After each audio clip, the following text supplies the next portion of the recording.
ஒரு வேணா ரெண்டு பார்த்துக்கலாம். எல்லாருக்கும் வணக்கங்க. சொல்லுவாங்க, ஒரு நம்ம சாப்பிட்ற ஒவ்வொரு அரிசியிலையும் நம்ம பேர் எழுதிக்கொன்ற மாதிரி நம்ம நடிக்கிற ஒவ்வொரு கேரக்டர்லையும் ஒவ்வொரு நம்ம பண்ணுற ஒரு ஆர்ட் பீஸ்லையும் நம்ம பேர் இருந்தால் மட்டும்தான் அது நம்மளுக்கு கிடைக்கும். அது வந்து ஒரு ஒரு ஒரு 100% ஒரு உண்மை. ஒரு ஒரு ஒரு சின்ன ஒரு 3 இன்சிடெண்ட்டில் எப்படி எனக்கு இது வந்ததுன்னு சொல்கிறேன். 3மே வந்து ஒரு பல வருஷத்துக்கு முன்னாடி இந்த சொன்ன இல்லைங்களா, அரிசி அதுக்கு போட்டு ஒரு விதை மாதிரி. நான் ஒரு படம் இனிதிருந்து நடித்து முடிச்சுட்டு ஒரு படம் ஹீரோவாக கமிட் ஆகி நாள் பூஜை. அந்த பூஜைக்கு வந்து மிஷ்கின் சார் தான் கெஸ்ட்டாக வர்றாரு. ஷூட்டிங் ஆரம்பிக்கிற நாள் எனக்கு ஒரு பொக்கேலாம் கொடுத்துட்டு பக்கத்தில் உட்காந்துட்டு இருக்காரு. நான் எனக்கு என்ன பேசுறதுன்னு தெரியல, அதாவது இம்ப்ரெசிவாக பேசணும் அப்படின்றத நான் சைலண்டாக உட்காந்துருக்கேன். சாரும் சைலண்டாக உட்காந்துட்டு இருக்காரு. சார் சொன்னார், நீ இங்கே இவ்வளோ தூரம் வந்திருக்கேன்னா அதுக்கு நீ மட்டும் காரணம் கிடையாது, பல தலைமுறையாக அவங்க பண்ண ஒரு புண்ணியமும் அதனுடைய ஒரு ஒரு செயின் எஃபெக்டும் தான் இங்கே வந்திருக்கேன். ஸோ ஒன்னால நினைச்ச கர்வமாக இருக்காது. வெற்றி வந்தாலும் தோல்வி வந்தாலும் அது வந்து கிடையாது அப்படின்ற ஒரே ஒரு வார்த்தை மட்டும் சொல்லிட்டு கிளம்பிடுறாரு. அந்த படத்துலேருந்து 2 நாள் என்னை தூக்கிட்டாங்க. வேற ஒரு மார்க்கெட் இருக்கிற ஒரு ஹீரோ வச்சு பண்ணுறாங்க. அதுக்கப்புறம் வாழ்க்கை அப்படியே கடந்து போகுது. அப்புறம் எப்படியாவது சார் படத்தில் நடிக்கணும் அப்படின்னு முயற்சி பண்ணிட்டு இருக்கும்போது, அவங்க கிரிக்கெட்லாம் விளையாடுவாங்க. முகமூடி படம் பண்ணிட்டு இருக்கும்போது நான் கிரிக்கெட் விளையாடுற போய் கூட விளையாடி இருக்கேன். திருப்பி எல்லாருமே வந்து ஒரு ஆஃபீஸ் கூப்பிட்டு அவங்களுக்கு எல்லாம் சாப்பிட்டு தான் போவோம். அப்போ ஒரு 2 தடவை தான் போயிருந்தேன். அப்போ ஆதித்யா சார் வந்து அங்கே அசிஸ்டன்ட், அவர் வந்து தம்பின்றதுலாம் எனக்கு தெரியாது, அங்கே ஒரு அசிஸ்டன்ட் டைரக்டரா மட்டுமே தான் இருந்தார் அவர். என் பக்கத்தில் உட்காந்து நாங்கள் ரொம்ப நேரம் பேசினோம். அப்படிங்களா, என்ன என்ன தியேட்டர்லாம் பண்ணியிருக்கீங்களா அப்படின்னு நிறையா கேள்வி கேட்டார். அந்த மாதிரி ஆரம்பித்த ஒரு விஷயம் தான் இன்னைக்கு இந்த படம் வரைக்கும் வந்திருக்கு. Thank you sir. நான் ஆக்சுவலி ஊர் விட்டு போய் ஹைதராபாத்தில் தெலுங்குல ஓகே இது இன்னொரு லைஃப் என்ன ஏது அப்படின்னு பார்த்துட்டு இருக்கிறப்போ இந்த கேரக்டர் நீ கரெக்டாக இருப்ப அப்படின்னு கூப்பிட்டு திருப்பி இங்கே நிற்க வச்சு மறுபடியும் படம் பண்ண வச்சதுக்கு thank you so much. I am just so privileged and happy to be here. டெவில்ன்ற படம் கண்டிப்பாக ஒரு ஒரு முக்கியமான படமாக இருக்கும் நான் நம்புகிறேன். இன்னைக்கு இருக்கிற ஒரு சூழ்நிலையில் வந்து ஒரு ஒரு கப்பலினுடைய ரிலேஷன்ஷிப் வேற வேற எல்லாமே வந்துருச்சு. எல்லா விதமான மெட்டீரியல் கம்ஃபர்ட்டும் வந்துருச்சு. இந்த மாதிரி ஒரு இடத்துல வந்து ஒரு ரிலேஷன்ஷிப் எப்படி என்ன அப்படின்றதோட ஒரு ஒரு மாடர்ன் டேக் வந்து ரொம்ப அழகாக சொல்லியிருந்தாரு. அண்ட் ஸ்ரீகாந்த் சார் என்ன சொல்றது, எல்லாத்துக்குமே எனக்கு எப்போ டவுனாக இருந்தாலும் அவருக்கு ஃபோன் பண்ணுறது தான். படத்துக்கு சம்மந்தம் இருக்கோ இல்லையோ, அவர் பழக்கானதுலேருந்து அவருக்கு எனி திங் யார்ட்டையாவது பேசணும், ஒரு 1/2 மணி நேரம் அவர்கிட்ட எப்படியாவது டைம் எடுத்து பேசக்கூடிய ஒரு ஆள். Thank you for always being there sir. And Gnanasekar sir, Hari sir, இந்த மாதிரி ஒரு நல்ல படத்தை வந்து நீங்கள் ப்ரொடியூஸ் பண்ணது thank you so much. And Karthik, given some great visuals, thank you so much. Sami sir, ரொம்ப சிம்பிளாக அப்படி மீட் பண்ணோன்னு சொன்னேன். ஆனால் அந்த மாதிரி இத்தனை வருஷத்தில் நான் இது கிட்டத்தட்ட ஒரு 20 படத்துக்கிட்ட நான் நடிச்சிருக்கேன். யாரும் என்னை இப்படி தாங்கினது கிடையாது. Thank you so much sir. ஒரு ஒரு படத்தில் வந்து ஒரு ஒரு பைக்கர், ஒரு தாய் பாசத்துக்காக எங்கிற ஒரு கேரக்டராக நடிச்சிருப்பேன். அந்த பாசத்தை வந்து அவர் எனக்கு கொடுத்தாரு படம் ஃபுல்லாக. ரொம்ப தாங்கி பார்த்துக்கிட்டாரு. ஒரு ஆர்டிஸ்ட் வந்து அப்படி அப்படி அப்படி பார்த்து I never felt that way. Thanks for make me feel that வே.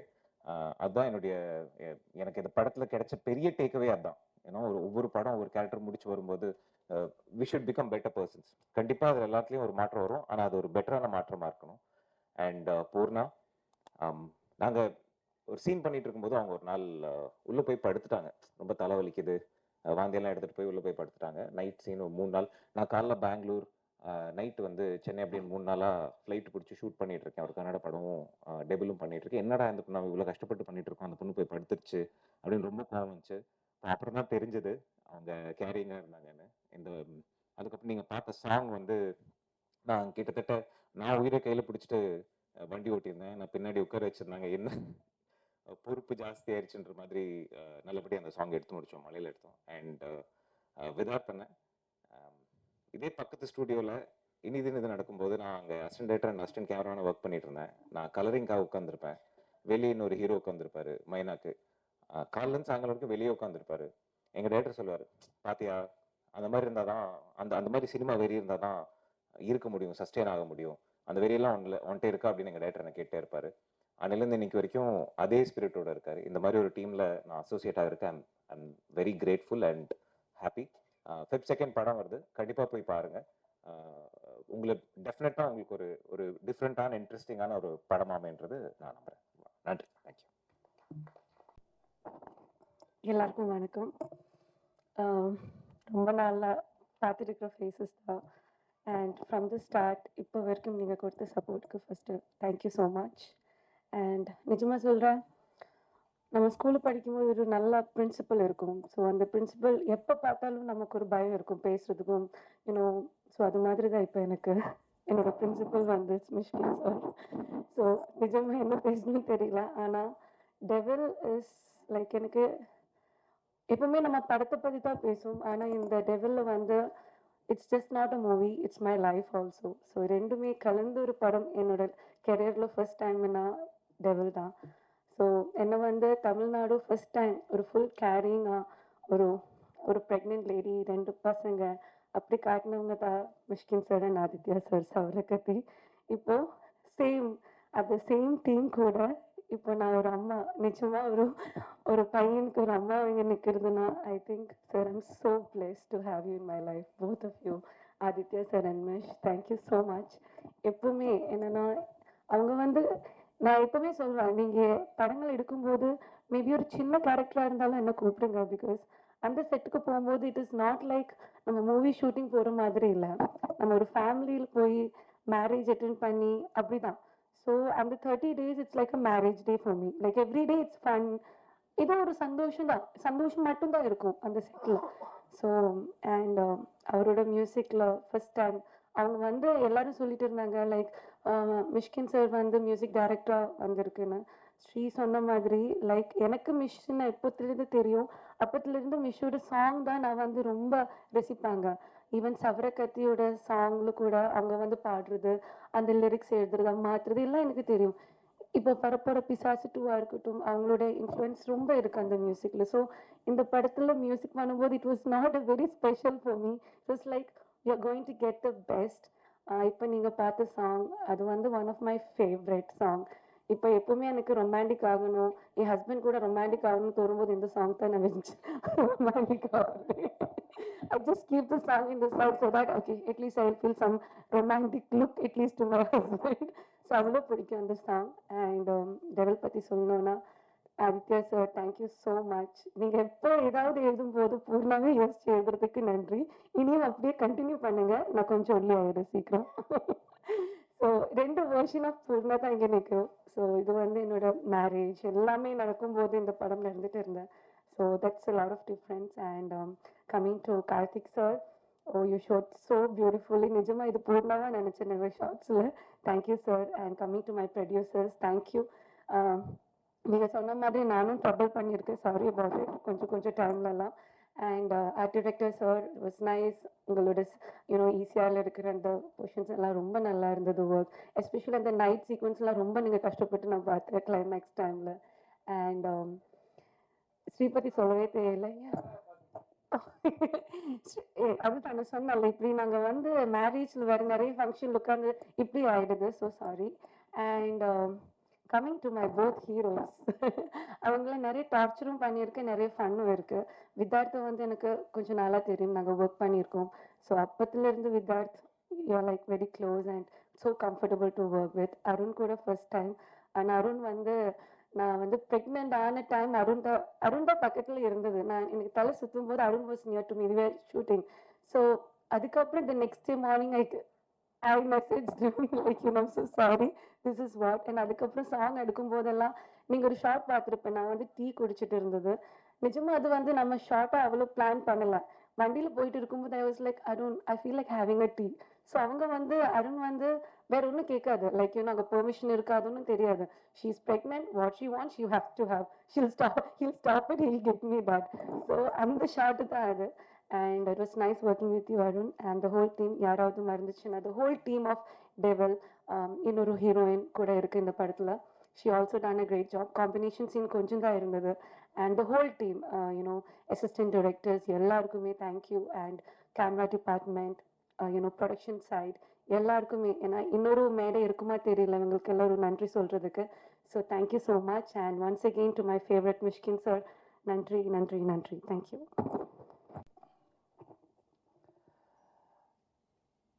இங்கு வருகை தந்திருக்கும் பத்திரிகை தொலைக்காட்சி நண்பர்களுக்கு என்னுடைய பணிவான வணக்கம். டெவில் முதல்ல மிஸ்கின் சாருக்கு தான் இந்த பெரிய நன்றி சொல்லணும். ஏன்னா அவங்க சித்திரம் பேசுதடி படம் ரிலீஸ் ஆனது போது நான் கூத்துப்பட்டில் இருந்து ஒரு நண்பர் மூலமாக நான் சாரை வந்து ஃபோனில் இன்னைக்கு இதுவரை நான் சொன்னதில்லை, ஃபோனில் பேசியிருக்கேன். நான் அந்த ரிலீஸ் ஆன போது என்ன பாசிட்டிவான அவர்கிட்ட இருந்து வாழ்த்து கிடைச்சதோ ஸ்டில் இன்னைக்கு இங்கே வந்து மீட் பண்ணும்போதும் அதே எனர்ஜி தான். அவர் வந்து பிளெஸ்ஸிங் எப்போதுமே மிஸ்கின் சார் வந்து பிளஸ் பண்ணுறது. நீ கவலைப்படாத, நீ இன்னும் இன்னும் நீ நீ இன்னும் 50 வருஷம் நடிப்ப, நல்ல முயற்சி பண்ண, நல்லா நடிப்ப அப்படிங்கிற ஒரு ஒரு பாசிட்டிவான எனர்ஜி கொடுக்குற ஒரு இயக்குனர். ஆக்சுவலாக இந்த படத்தில் நடிக்கிறதுக்கு முன்னாடி மிஸ்கின் சார் ஒரு படம் பண்ணுறதா இருந்தது. அவர் கூட தான் பயணிக்கிற மாதிரி ஒரு ட்ராவல் ஒரு தடவை நான் ஆஃபீஸில் மீட் பண்ண ஸ்ரீகாந்த் சார் சொல்லி தான் போனோம். அந்த டயத்தில் தான் இப்படி ஒரு படம் எடுக்கும்போது எனக்கு சாமி சார் வந்து இப்படி ஒரு படம் இருக்குது வாங்க அப்படின்னு. அதனால் நன்றியை வந்து மிஸ்கின் சாருக்கும் ஸ்ரீகாந்த் சாருக்கும் சேர்த்து சொல்லிக்கிறேன். இப்படி ஒரு வாய்ப்பை வந்து ஒரு ஒரு காட்டி விடுறது இருக்குல்ல, அது அப்படி தான் அந்த படத்துக்குள்ள நான் வந்தேன். சாருடைய சவரக்கத்தி படம் பார்த்துருக்கேன், பியூட்டிஃபுல் மூவி. அவர் கூட பயணிக்கிறங்கிறது ரொம்ப ஆவலாக இருந்தது. ஆனால் ஆதித்யா சார் வந்து இந்த படத்தில் நான் நல்லா பண்ணியிருக்கேன்னா அதுக்கு மெயின் காரணம் ஆதித்யா சார். நான் இதுவரை எந்த படத்துலையும் நான் நடிச்சிருக்கேன், டாக்டர் சொல்லி நான் பண்ணிடுவேன். ஆனால் இந்த படத்தில் நான் நடித்தது கூட அவர் முன்னாடி முதல்ல நடிச்சிருவாரு, அதுக்கப்புறம் தான் நான் நடிச்சிருவேன். அதை பார்த்து இந்த நடிப்போட எல்லாம் நல்லா பண்ணியிருக்காங்கன்னு சொன்னாங்கன்னா அதுக்கு முழு காரணம் ஆதித்யா சார் தான். Beautiful actor. ஏன்னா அவர் ஆக்சுவலாக அந்த சாங் இருக்குது, நான் அதை போடலாம்னு நினச்சேன், அது போடல. நானே இங்கே பார்க்க நாவலாக இருந்தது. அது சாங் எடுக்கும்போது எனக்கு ஒரு பயம் இருந்தது, ஐயோ நான் என்ன ஆடுறது, இப்படி ஒரு பாட்டு இருக்குது, அந்த கிஸ்மி கமான் கிஸ்மி சாங்கு. எனக்கு ஒரு பயம். சரி அந்த பொண்ணு எப்படி இருக்கானா, அந்த பொண்ணு ட்ரெஸ்ஸை பார்த்தா இன்னும் பயம் இருந்துச்சு, எப்படி எடுக்க போகிறாங்க, ஐயோ நமக்கு வராது, அந்த பொண்ணு மாஸ்டர் வேறு இருக்காங்கன்னு. இவர் அதை பற்றிலாம் கவலையே பண்ணல, வந்து வாங்க அப்படி நில்லுங்க அப்படின்ட்டு இவர் அந்த பொண்ணு மாதிரி வந்து நின்னாரு பாருங்க. பியூட்டிஃபுல். ஆக்சுவலாக இவர் பண்ண அளவுக்கு அந்த பொண்ணு பண்ணல, நாங்கள் பண்ணல, அதான் உண்மை. அவ்வளோ பிரமாதமாக பண்ணார். ஆக்சுவலாக நான் அந்த படம் பார்த்தோன்னா பொதுவாக வந்து நம்ம எங்கே படிக்கிறோமோ அதோட பிரதிபலிப்பு எங்கேயாவது வந்துடும். சில பேருக்கு என்னென்னா படித்த இடத்தோடைய அடையாளத்தை விட்டுட்டு வேற ஒன்று பண்ணலான்னு தோணும். சில பேருக்கு பியூட்டிஃபுல்லாக அவங்க படிச்சு அது மாதிரி வரலேன்னு தோணும். அவர் படித்த ஸ்கூல் மிஸ்கின் சார்ட்ட அதோட பாதிப்பு கண்டிப்பாக அந்த படத்தில் இருக்குது. எனக்கு படம் பார்க்கும்போது நல்லா தெரிஞ்சு மிஸ்கின் சாருடைய படம் எப்படி இருக்கும், எவ்வளோ அழகாக எவ்வளோ குவாலிட்டியாக எவ்வளோ தன்மையாக அழகாக இருக்குமோ அதே குவாலிட்டி நான் அதில் பார்க்குறேன். நீங்கள் நல்லா படிச்சிருக்கீங்க, அது மட்டும் நல்லா தெரியுது அங்கே. அப்புறம் கார்த்திக் சாரை மெயினாக சொல்லணும். ஏன்னா நான் வந்து இவ்வளோ இல்லை, எனக்கு தெரிஞ்சு நான் கொஞ்சம் அழகாக இருக்குன்னு அது அழகாக அவர் காட்டியிருக்காரு. பியூட்டிஃபுல். அவர் கூட ஒர்க் பண்ணுறது, நான் ஒவ்வொரு படம் பண்ணும்போதும் கார்த்திக் சார் எப்படியாவது உள்ள கூட்டு போயிடணும், எனக்கு அவர் கூட பண்ணணும்னு ரொம்ப ஆவல், ரொம்ப பிரமாதமாக. அப்புறம் எடிட்டர் இளையராஜா ஒவ்வொரு சீக்வன்ஸ் முடிஞ்சோடனே அதை எடிட் பண்ணி காட்டுற விஷயமா இருக்கணும். நான் இன்னைக்கு தான் ஆர்ட் டைரக்டர் பார்க்குறேன், இவங்க தான் ஆர்ட் டைரக்டரா அப்படின்னு எனக்கு தான் தெரியும். ஆனால் ஷூட்டிங்கில் அவர் ஆர்ட் அசிஸ்டன்ட் மாதிரியே தான் ஓடி சுற்றி சுற்றி இருந்திருக்காரு, யார் ஆர்ட் டைரக்டர்னு தெரியாமல். இன்னைக்கு தான் படம் முடிஞ்சு நான் இன்னைக்கு தான் பார்க்குறேன். Beautiful work. அதுவும் அந்த வீடு வந்து அந்த கலர், ஆக்சுவலாக நான் வீடு கட்டினா இந்த மாதிரி கலர் காம்பினேஷனில் பண்ணணும் அப்படிங்கிற ஒரு ஆவலே ஏற்படுத்துச்சு. அந்த க்ரீன் அந்த மெரூன் கலர் அதெல்லாம் ரொம்ப பிரமாதமாக ஒர்க் பண்ணியிருந்தாங்க. அப்புறம் மெயினாக நான் சொல்ல வேண்டியது பூர்ணா மேடம். அவங்களுக்கு நானும் வந்து ஜன்னல்வரம் படத்தில் நடிச்சிருந்தோம்.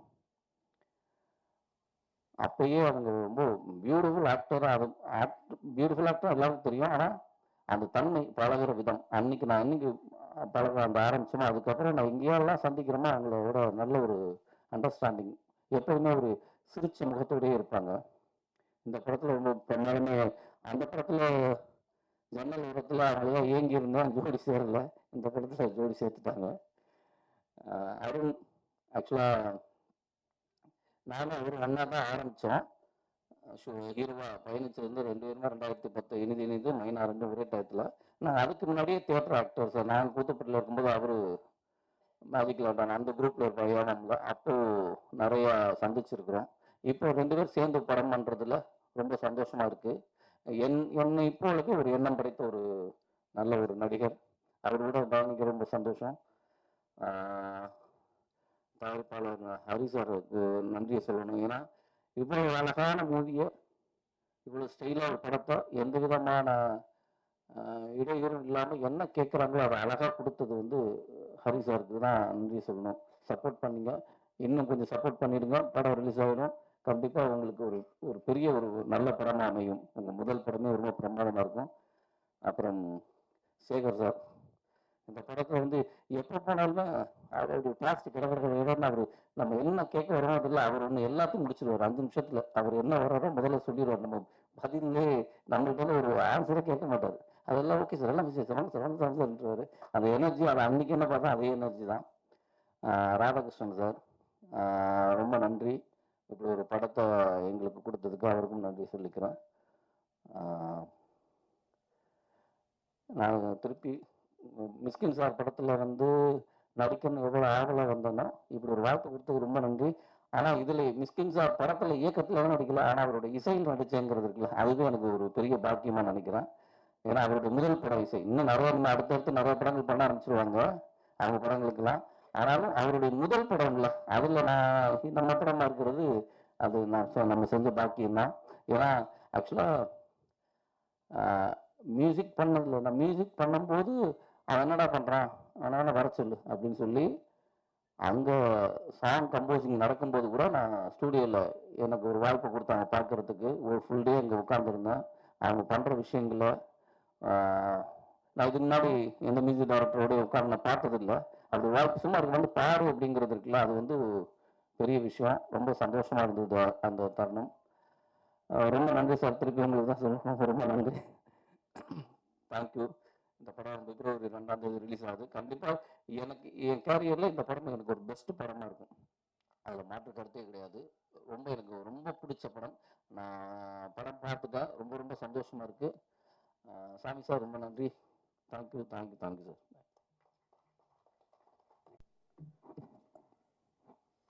எல்லாருக்கும் வணக்கம். கடந்த ஒரு லைஃப்பில் மிக முக்கியமான மனிதர்கள் அப்படின்னா மாதா பிதா குரு தெய்வம் அதெல்லாம் சொல்லுவாங்க.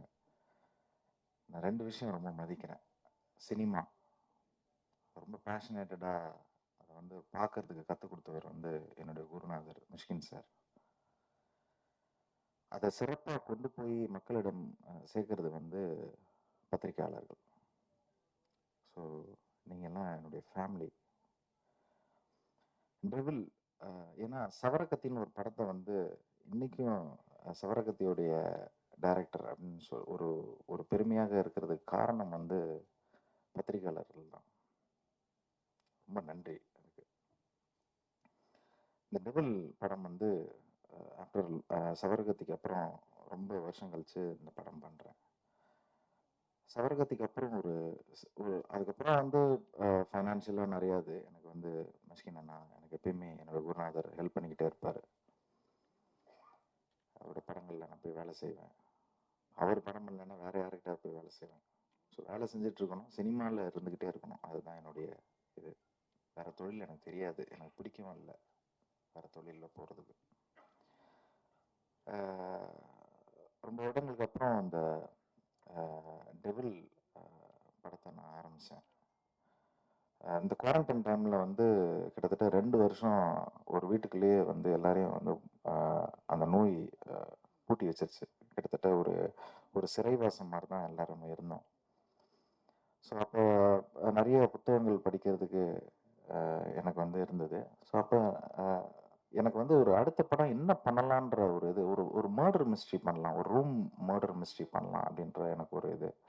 அது வேற ஒரு புக்கு எனக்கு வந்து பனுரமா அப்படின்ற ஒரு புக்கு வந்து அது எனக்கு வந்து ஒரு ஊக்கம் கொடுத்தது. எனக்கு அந்த புக்கு வந்து மிஷ்கின் சார் தான் எனக்கு வாங்கி தந்தார் லேண்ட்மார்க்கில். ஸோ அந்த புக்கு படித்தோன்னா எனக்கு ஒரு வீட்டுக்குள்ளே ஒரு மர்டர் நடக்குது, அதை எப்படி சால்வ் பண்ணலாம் அப்படின்னா அது ஒரு ஃபிக்ஷன். அது ரொம்ப அருமையாக இருக்கும். அது ஒரு சீட் எஜ்ஜில் எப்பயுமே, ஏன்னா த்ரில்லர் வந்து எப்பயுமே எல்லாருக்கும் ரொம்ப பிடிக்கும், அது அட்ராக்ட் பண்ணும். ஸோ அப்போ வந்து டெவில் நம்ம இந்த படம் அது அப்போ அந்த படம் கொஞ்சம் ஒரு அந்நியமா இருந்தது. சரி ஓகே வேற என்ன நம்ம பண்ணலாம் அப்படின்னு சொல்லிட்டு என்னுடைய தேடுதல் அப்படியே இது பண்ணிக்கிட்டு இருக்கும்போது எதார்த்தமா வந்து தேவி பாரதியுடைய கதைய நான் வந்து ஒலிக்கு பிறகு இருளுக்கு பகல்னு ஒரு கதைய படிச்சேன். அவர் இப்ப வந்து 2024ல வந்து சாகித்ய அகாடமி ஒரு விருது வழங்குறாங்க. ஒரு மிகப்பெரிய ஒரு ரைட்டர். அந்த புக்கெல்லாம் படிச்சுக்கிட்டே இருக்கும்போது, அப்ப அவருடைய அவர் என்ன சொல்ல வராரு? இந்த சமூகத்துக்கு என்ன சொல்ல வராரு? ஏன்னா, அ ஒரு ஒரு ஒரு அ ஒரு ஆர்டிஸ்ட் எனி கலைஞர்கள் வந்து என்ன சொல்லுவாங்கன்னா, சமூகத்தை வந்து மேம்படுத்திக்கிட்டே இருப்பாங்க. சிந்திக்க வச்சுருவாங்க சமூகத்த. ஸோ, அப்போ வந்து அ தேவபாரதியோட புக் வந்து என்ன வந்து கொஞ்சம் ஆழமா சிந்திக்க வச்சது. ஏன்னா, ஆழமா சிந்திக்க வச்சதுக்கு ரீசன் வந்து என்னன்னா, குவாரண்டைன் டைமு எங்கேயுமே முடியாது. அடுத்த வேலைகள் என்னன்னு சிந்திக்க தெரியாது. நீ வீட்ல தான் கிடக்கணும். பாட்டில் இருந்தா பாட்டில் அடிக்கலாம். சாரி. இல்லைன்னா வந்து புத்தகம் படிக்கலாம். ஸோ இது இது இதுதான் பண்ண முடியும். அப்போ எனக்கு வந்து அதுல ஒரு கதை வந்து ரொம்ப அருமையா கிடைச்சது. இது ஏன் பண்ணக்கூடாது? அப்படின்னு. அப்புறம் கிட்டத்தட்ட அது வந்து ஒரு 1 வருஷம் அப்படியே மனசுக்குள்ள அப்படியே ஓட்டிக்கிட்டே இருந்தேன். ஓட்டிக்கிட்டே இருக்கும்போது, அப்ப திடீர்னு ஒரு நாள் வந்து ஞானசேகர் ஒரு நாள் ஃபோன் பண்ணி, "என்ன சார் ஏதாவது படம் கிடம் பண்ணலாமா? கதை கதை வச்சிருக்கீங்களா?" அப்படின்னு கேட்கும்போது, "இல்லைங்க ஒரு கதை வச்சிருக்கேன். பேர் என்ன?" அப்படின்னேன். "டெவில்." "அட்டகாசம் சார். ஹிட்டு சார் படம்." அப்படின்னாரு. சரி ஓகே. அப்படின்னு சொல்லிட்டு அப்புறம் ஏதோ ஒரு இது பண்ணும்போது, அதுக்கப்புறம் ஒரு போஸ்டர் ரெடி பண்ணி அவர்கிட்ட காமிச்சேன். "என்ன சார் கதை?" "இல்லைங்க கதை சொல்றேங்க. இந்த கதைய சொன்னா உங்களுக்கு தெரியாது. அதுக்கு வந்து கொஞ்சம் ஒர்க் இருக்கு." அப்படின்னு சொன்னேன். அப்புறம் மிஷ்கின் சார் கிட்ட சொன்னேன், "என்னடா அடுத்து பண்ண போறேன்னா?" "அண்ணா இந்த மாரி தேவிபருடைய கதைய பண்ண போனா தப்பிச்சிட்டேன் நான் வந்து." ஸோ அவர் புத்தகம் ரொம்ப பிடிக்கும் அவருக்கு. ஸோ என்ன லைனுன்னு சொன்னா, லைன இது பண்ணாரு. ஸோ அப்படிதான் இந்த டெவில் வந்து உருவாச்சு. அதுக்கப்புறம் அதோடைய கருவ மட்டும் எடுத்துட்டு கொஞ்சம் ஸ்க்ரீன் பிளே வடிவத்துல நாங்க வந்து கொஞ்சம் எனக்கு வந்து ஹெல்ப்பா இருந்தவரு மணி சார், எம்கே மணி வந்து மிஷ்கின் சார் தான் சொல்லிவிட்டாரு. கொஞ்சம் போய் ஹெல்ப் பண்ணுங்க அப்படின்னு சொல்லிட்டு. ஸோ அவர் வந்து கொஞ்சம் நெறைய ஒர்க்லாம் நாங்க வந்து பண்ணோம். என்னுடைய அசிஸ்டன்ட்ஸ் கிருஷ்ணா, பாலா இவங்கலாம் வந்து கூட இருந்தாங்க.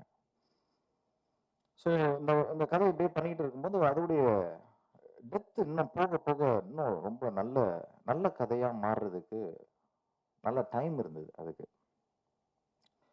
ஸோ மிக முக்கியமான ஒரு விஷயம் என்னன்னா, நான் வந்து மிஷ்கின் சார் கிட்ட இருந்து இவ்வளோ நாள் வந்து கத்துக்கிட்ட ஒரு இது என்னன்னா, ஒரு சினிமா என்ன ஒரு மனிதன பண்ணுது? இந்த கேளடி கண்மணில வந்து பார்த்தீங்கன்னா, அந்த அம்மா இறந்து போயிருவாங்க. அப்பா அந்த குழந்தைய வச்சு வளர்த்துக்கிட்டே இருப்பாரு. அந்த அம்மா எப்பயுமே அம்மாவ கேட்டுக்கிட்டே இருக்கும். அந்த அம்மாவுடைய காத்து வந்து ஒரு தலகாணிக்குள்ள இருக்கும். திடீர்னு ஒரு அம்மா வருவாங்க. ஒரு டீச்சர் உள்ள வந்து அவரோட பழகி என்ன பண்ணுவாங்க, "காத்து ரொம்ப கம்மியா இருக்கு" அப்படின்னு சொல்லிட்டு அந்த அ தலகாணியோட காத்த புடுங்கிருவாங்க. அது தாங்க முடியாது அந்த குழந்தைக்கு. அப்புறம் வந்து பார்த்தீங்கன்னா, ஆ மிக முக்கியமானது வந்து நந்தலாலா.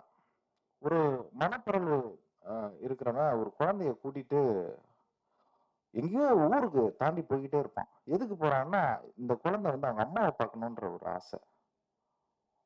கரெக்ட்டா ஒரு ஒரு மிட் பாயிண்ட்ல வந்து அவங்க அம்மாவ கண்டுபிடிச்சுருவாங்கன்ற ஒரு ஆடியன்ஸ்க்குலாம் வந்து ஒரு பெரிய ஒரு இதா இருக்கும். பட் உள்ள போனோனே அந்த அம்மா என்ன சொல்லும், "தயவு செஞ்சு இந்த இந்த குழந்தைய என்கிட்ட காமிச்சிறாத. இந்த குழந்தைய எங்கேயாவது விட்டு போயிடு." அப்படின்னு. அந்த மனப்பிறழ்வு அடைஞ்ச ஒரு ஆளு, இவ என்ன பண்ண போறான்ற ஒரு அறையும் அந்த அம்மாவ. நான் மனப்பிறழாவே இருந்துடுறேன். இந்த மாரி ஒரு மக்கள பார்க்கறதுக்கு நான் வந்து செத்தே போகலாம். இல்லன்னா வந்து அப்படியே நான் ஆஸ்பத்திரிக்கே திரும்பி போயிடலான்ற ஒரு இது. அப்புறம் மிக முக்கியமான ஒரு விஷயம் வந்து ஃபாசில் லூட் சாரோட படம். பூவே பூச்சொடவால ஒரு பாட்டி மனப்பிறழ்வு அடைஞ்சு என்னை விட்டு தனியா போயிட்டாங்க. இவ்வளோ பெரிய வீட்ல அனாதையா நான் கிடக்குறேன். ஆனா அந்த பெல்ல வந்து நான் வந்து எப்பயாவது நான் வச்சுட்டு இருப்பேன். அங்க இருக்கிற சின்ன பசங்கலாம் வந்து பெல்ல அடிச்சு, அடிச்சு அந்த பாட்டிய வந்து தொல்ல பண்ணிக்கிட்டே இருக்கும். ஒருத்தன் கேட்டான், "ஏங்க அந்த பெல்ல புடுங்கி வீட்ல தான் வைக்கலாமே எதுக்கு?" "இல்ல, இல்ல. அந்த பெல் ஒரு இதுக்காக வச்சிருக்கேன். எப்பயாவது யாராவது என்னுடைய சொந்தக்காரங்க வந்து அடிப்பாங்க. எனக்கு தெரிஞ்சவங்க வந்து அடிப்பாங்கன்ற ஒரு நம்பிக்கை அந்த பாட்டிக்கு இருக்கும். ஒரு நாள் வந்து அவங்க பேத்தி வந்து அடிச்சிரும். வாழ்க்கையில இருக்கிற எல்லா சுகமும் அந்த பாட்டிக்கு கிடைக்கும். ஆனா போகும்போது அந்த பாட்டியோட வந்து இருக்கிற அந்த பெண்ணு ஒரு நாளைக்கு ஆஸ்பத்திரிக்கு போயிடுவா. அவ இறக்கப்படுவான்ற ஒரு இது அவ பாட்டிக்கு தெரிஞ்சிரும். ஆடியன்ஸுக்கு தெரிஞ்சு ரொம்ப அப்படியே ததும்புவாங்க அந்த இடத்துல. ஆஸ்பத்திரிக்கும் தூக்கிட்டு போயிடுவாங்க அந்த பெண்ணை. பாலில் மயக்கம் கொடுத்து அந்த அந்த பாப்பாவை கூட்டு போயிடுவாங்க. அந்த பாட்டி வந்து அந்த படம் முடியும் போது அந்த பெல்லை எடுத்து மறுபடியும் மாட்டுவாங்க. அந்த படம் முடியும். ஸோ ஒரு ஒரு ஒரு இயக்குனரா சரி, ஒரு ஒரு கதையாசிரியரா இருந்தாலும் சரி, ஒரு கவிதை இது என்ன சொல்றாங்க அப்படின்னா, ஒரு ஊக்கம் கண்டிப்பா. அந்த படம் நீ வந்து அந்த படத்தை பார்த்து முடிச்ச உடனே உனக்கு வந்து ஒரு கிளாரிட்டி வரணும். அது ஒரு புத்தகமா இருந்தாலும் சரி, ஒரு மியூசிக்கா இருந்தாலும் சரி, ஒரு ஒரு ஒரு மிக முக்கியமான ஒண்ண எலிவேட் பண்ணிடும். அது அது வந்து ரொம்ப முக்கியம்னு நான் நினைக்கிறேன். இதுதான் நான் வந்து மிஷ்கின் சார் கிட்ட இருந்து நான் கத்துக்கினது. அதாவது எங்க அண்ணன் கிட்ட நான் எதுவுமே கத்துனது இல்ல. பட் ஆனா என்னுடைய குருநாதர் கிட்ட வந்து நான் நிறைய இந்த விஷயங்கள் நான் கத்துக்கிட்டேன். இந்த டெவில் படம் வந்து கண்டிப்பா இந்த மாதிரி ஒரு ஆஹ், உங்களை வந்து அந்த படம் முடிஞ்ச உடனே ஒரு எலிவேட் பண்ணுன்றது எனக்கு ஒரு நம்பிக்கை இருக்கு. அந்த நம்பிக்கையுள்ள தான் சார் வந்து மியூசிக் போட்டிருக்காரு. ரொம்ப அருமையா எனக்கு இளையராஜா சாரோட ஒர்க் பண்ணணும்னு ரொம்ப ஆசை எனக்கு. அது என்னால அது பண்ண முடியல. அந்த அந்த இதை தீர்த்தவர் வந்து மிஷ்கின் சார் தான். அப்புறம் மிக முக்கியமானது வந்து என்னுடைய producers Radhakrishnan sir, Hari sir. ஏன்னா இந்த மாதிரி படங்கள் நல்ல படங்கள் அதெல்லாம் இது பண்றதுக்கு ஒரு நல்ல ஒரு ப்ரொடியூசர்ஸ் தேவை. அது என்ன புரிஞ்சுக்கிட்ட ஹரி சாருக்கு ரொம்ப நன்றி. மிக முக்கியமானவர் வந்து நம்ம என்னுடைய நண்பர் ஞானசேகர். அப்புறம் இந்த படம் வந்து நடக்கிறதுக்கு மிக முக்கியமான ஒரு பர்சன் வந்து என்னன்னா நம்ம ஸ்ரீகாந்த் அண்ணா. ரொம்ப நன்றி நன்றி அண்ணா. அப்புறம் என்னுடைய கேமராமேன் பற்றி சொல்லணும். ரொம்ப ரொம்ப அருமையாக பண்ணியிருக்காரு. நீங்கள் படம் பாருங்க, அவருடைய ஒர்க் நல்லா தெரியும்.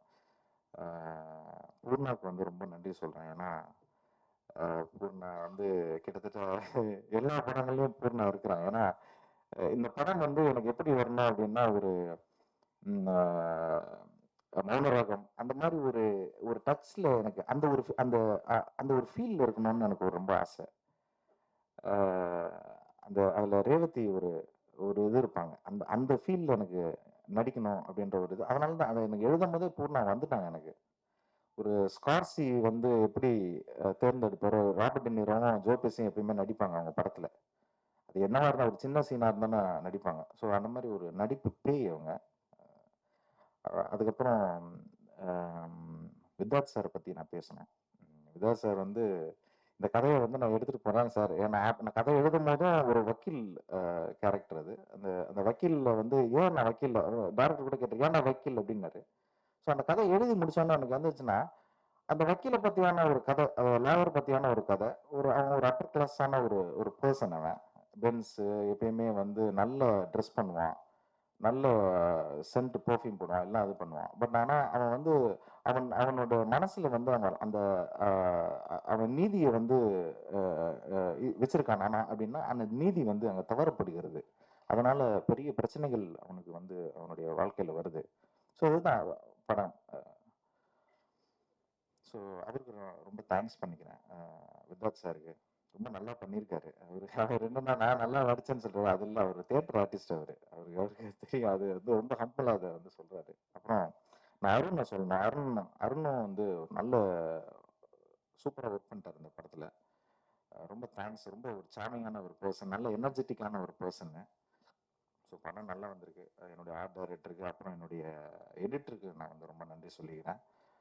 மறுபடியும் இந்த படத்துக்கு உதவியாக இருந்த ராதாகிருஷ்ணன் சார், அப்புறம் ஹரி சாருக்கு என்னுடைய நன்றி. இன்னைக்கு வரைக்கும் பயங்கரமாக சப்போர்ட் பண்ணுறாங்க ரெண்டு பேரும். ஸோ இந்த படம் நல்லா பண்ணியிருக்கேன், நல்லா வரும். Thank you so much. தேங்க்யூ. உங்களுக்காக எழுதிட்டு வந்திருக்கேன். தெரியும், நல்லா எழுதா, பயங்கரமாக எழுத. இப்போ படம் எழுதிட்டு பேசாம. சரி, அப்படியே எழுதி கேளுங்க. உங்களுக்கு ரொம்ப அருமையா பியூட்டிஃபுல்லி சரி, இது அப்படியே நீங்க படிக்கிறீங்களா? இல்ல இது நான் எப்படி படிக்க முடியும்? இருட்டும் இசையும் ஐயோ போதும். இருங்க, எழுதிட்டு வந்து அப்புறம் அவங்களுக்கு பார்க்கணும்ல. இருட்டும் இசையும் புரட்டும் புத்தகமும் இளைஞர்களின் புது நம்பிக்கை இவர்.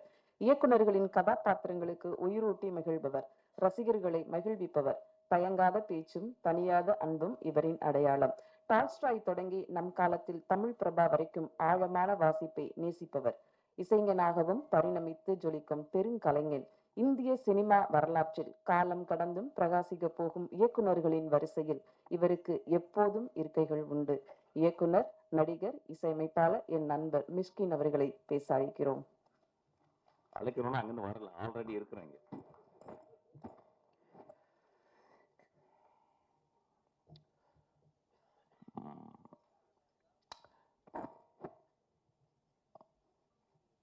இந்த படத்தை வழங்குவதற்காக நீங்கள் வந்து கேட்டாங்க. ரொம்ப எம்பாரசிங் மூமெண்ட் அது ஆக்சுவலாக. ராதாகிருஷ்ணன் சார் வந்து ரொம்ப நோபலாக வந்து கேட்டார். அப்புறம் நான் வந்து ஸ்ரீகாந்தோடைய கம்பல்ஷனில் அதை ஒத்துக்கிட்டேன் ஆக்சுவலாக. நிறைய பேசும்போது என்னை பற்றி நிறையா பேசினாங்க. அது என்னுடைய படமாக நான் அதை பார்க்கல ஆக்சுவலாக. நான் ஒரு இசையமைப்பாளரை மட்டும் இருந்திருக்கேன், ஒரு கொஞ்சம் சீனில் நடிச்சிருக்கேன். அப்புறம் ஏற்கனவே 2-3 நியூஸ்லாம் வந்துச்சு ஆக்சுவலி. என் தம்பியை ரொம்ப நான் சப்போர்ட் பண்ணேன் ஆக்சுவலாக. ரொம்ப வெக்கப்படுறேன் ஆக்சுவலாக. நான் அப்படி பண்ண மாட்டேன். நான் வந்து 3வது படம் எழுதிக்கிட்டு இருக்கும்போது ஒரு நாள் கதவை திறந்து தம்பி வந்து நான் உங்கள்கிட்ட அசிஸ்டன்ட் டைரக்டர் ஆன் பண்ணுறேன்னு கீழே வந்து செருப்பத்துக்கு அடிச்சிட்டேன். அது ஏன்னா வந்து நான் ஒரு அசிஸ்டன்ட் டைரக்டர் எப்படி எடுப்பேன்னா வந்து நிறைய பேர் அசிஸ்டன்ட் டைரக்டர் வந்து படித்தவங்கள எடுப்பாங்க. நிறைய படிச்சுட்டு நான் நிறைய படிப்பை பற்றி சொல்லுவேன். ஆனால் நான் அசிஸ்டன்ட் டைரக்டர் எடுக்கும்போது ரொம்ப எளிமையாக இருக்கணும்னு பார்ப்பேன், ரொம்ப ஏழையாக இருக்கணும்னு பார்ப்பேன். அப்பா இல்லாத அம்மா இல்லாத அசிஸ்டன்ட் டைரக்டர் அவனை எடுக்கணும்னு பார்ப்பேன். ஆனால் அந்த மாதிரி ஆளுங்களுக்கு தான் ஏதோ சமூகத்துக்கு ஏதோ ஒரு நல்ல கதை சொல்லணுன்ற ஒரு எண்ணம் இருக்கும். அந்த மாதிரி ஆளுக்கு தான் வந்து ஒரு கான்ஸ்டண்ட்டாக வந்து சினிமாவை நேசிக்கக்கூடிய ஒரு திறன் இருக்கும். நம்ம லைஃப்பில் வந்து ட்ராமா பற்றி பேசுகிறோம். எனக்கு தெரிஞ்சு ட்ராமா, அவருக்கு ரொம்ப ட்ராமா, சின்ன வயசில் ரொம்ப கஷ்டப்பட்டார், சின்ன வயசில் ரொம்ப பாதிக்கப்பட்டார், சின்ன வயசுல அப்படின்னு சொல்லுவாங்க. என்னை வந்து சின்ன வயசில் யார் பாதிக்கப்பட்டாங்களோ அவங்களால மட்டும்தான் மிகச்சிறந்த செயல்களை செய்ய முடியும். வசதியாக இருந்து எந்த கஷ்டமும் இல்லாதவங்க வந்து எதுவுமே பண்ண முடியாது. ஸோ அந்த ஒரு காரணத்தில் என் தம்பி வந்து என்கிட்ட வந்து அசிஸ்டன்ட் டைரக்டர் கேட்கும்போது வந்து என்னால் வந்து ஒத்துக்க முடியல. நீ கஷ்டப்பட்டு போயிட்டு ஸ்ரீகாந்த் சொன்னார், ரொம்ப இல்லை அவங்க தம்பியை ஏன் சேர்த்துக்கூடாது. ஸோ நான் சொன்னது காரணம் வந்து எந்த காரணத்தை கூட நான் வந்து உனக்கு ஹெல்ப் பண்ணக்கூடாது. நீயா வந்து அதுவும் சினிமா வந்து ஒரு பெரிய கஷ்டமான ஒரு ஒரு அது நோ ரிட்டர்ன் பேத். அதுக்குள்ளே வந்துட்டோம்னா திரும்பி போகவே முடியாது. ஸோ அதுக்கு வந்து பயங்கரமான மனதிடம் வேணும்னுக்காக போயிட்டு எங்கேயாவது ஒர்க் பண்ணிட்டு வர ஆரம்பிச்சுன்னா அப்புறம் பார்த்திபன் சார்கிட்ட போய் ஒர்க் பண்ணிட்டு வந்து அப்புறம் 2-3 வருஷம் கழிச்சு அதுக்கப்புறம் நான் சேர்த்துக்கிட்டேன். இன்னைக்கு வரும் நான் வந்து எனக்கு தெரிஞ்சு அவனை வந்து எதுக்குமே இது பண்ணது இல்லை. இந்த படத்தில் கூட ட்ரெயின் படத்தில் கூட வந்து ஒரு முக்கியமான கேரக்டர் வந்து ஜான் விஜய் பண்ண வேண்டிய கேரக்டர். ஆனால் அவனுக்கு டேட் எனக்கு கிடைக்கல. நான் ஷூட்டிங் ஆரம்பிச்சிட்டேன், வேறு வழி இல்லாமல் என் அசிஸ்டன்ஸ்லாம் சொல்லி சார் அவங்க தம்பி பண்ணுவார் பண்ணுங்க அப்படின்னு சொல்லி. ஸோ இது ஒரு பெரிய எம்பாரசிங் மூமெண்ட். இந்த மேடையில் வந்து என் தம்பி செஞ்சுருக்க படம் அப்படின்னு சொல்லுது. அவன் வந்து மியூசிக் கேட்கும்போது வந்து நான் அப்போ தான் எங்கள் ஐயாட்ட இருந்து நான் வெளியே வந்த தருணம் ஆக்சுவலி. நான் மியூசிக்கில் ரொம்ப சின்சியராக ஈடுபட்டுக்கிட்டே இருக்கேன். அது இந்த ஒரு 6 வருடம் ஜாஸ்தியாக ஒரு நாளைக்கு 4 ஹவர் 5 ஹவர் ஒர்க் பண்ணிகிட்டே இருக்கேன். ஸோ அப்போ அவன் கேட்கும்போது வந்து நான் சொல்ல முடியல, சரி நான் பண்ணுறேன்டா அப்படின்னு சொன்னேன். அப்படி தான் அந்த படத்தில் நான் நுழைஞ்சேன் ஆக்சுவலாக. நான் வந்து ஒரு லாஸ்ட்டாக தான் நான் இருக்கணும்னு பார்க்குறேன். ஆனால் இங்கே இந்த மேடையில் வந்து ரொம்ப ஒரு நடுவில் உட்கார வச்சு ரொம்ப ரொம்ப எம்பாரஸ் பண்ணிட்டாங்க. நான் தம்பிகிட்ட சொல்கிறது ஒரே ஒரு விஷயந்தான், இந்த வாழ்க்கையில் வெற்றி அப்படின்றது ஒன்றுமே இல்லை. வெற்றி ஒன்றுமே இல்லைன்னா தோல்வியும் ஒன்றுமே இல்லை. இந்த வாழ்க்கையில் வாழ்ந்துக்கிட்டே இருக்கணும், நடந்து போய்கிட்டே இருக்கணும். நான் நிறைய பேரை பார்த்துக்கிட்டே இருக்கேன். இதே ரோட்டில் நான் ₹1 இல்லாமல் பஸ்ஸுக்கு காசு இல்லாமல் அப்படியே நடந்து அப்படியே தேனாம்பேட்டை வரைக்கும் நடந்து போயிருக்கேன். இன்றைக்கி ரொம்ப பெருசாக சாதிச்சது மாதிரி நினைக்கவே இல்லை ஆக்சுவலாக.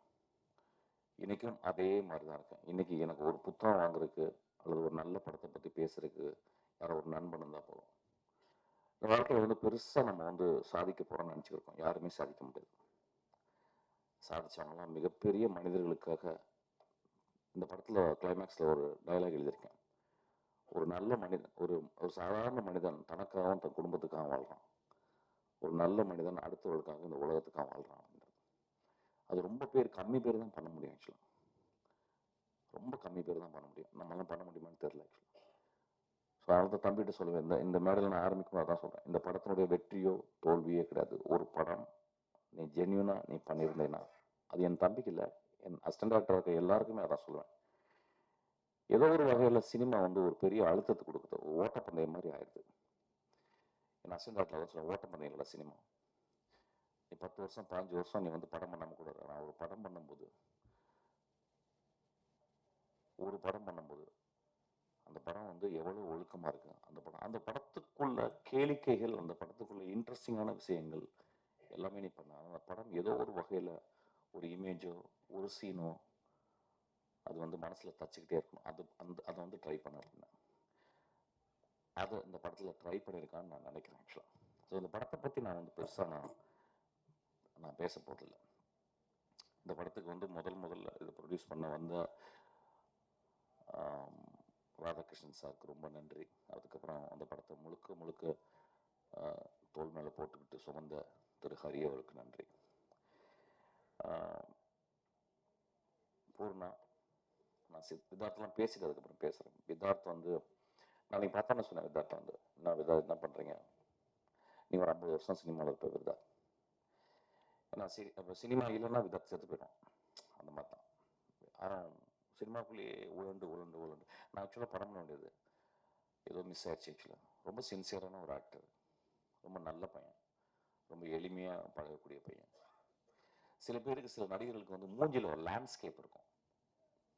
ஒரு தமிழ் லேண்ட்ஸ்கேப்பை வந்து இப்போ விஜய் சேதுபதி பார்த்தீங்கன்னா மூஞ்சி, நான் நேற்று தான் அந்த விஷயத்தை பார்த்தேன்.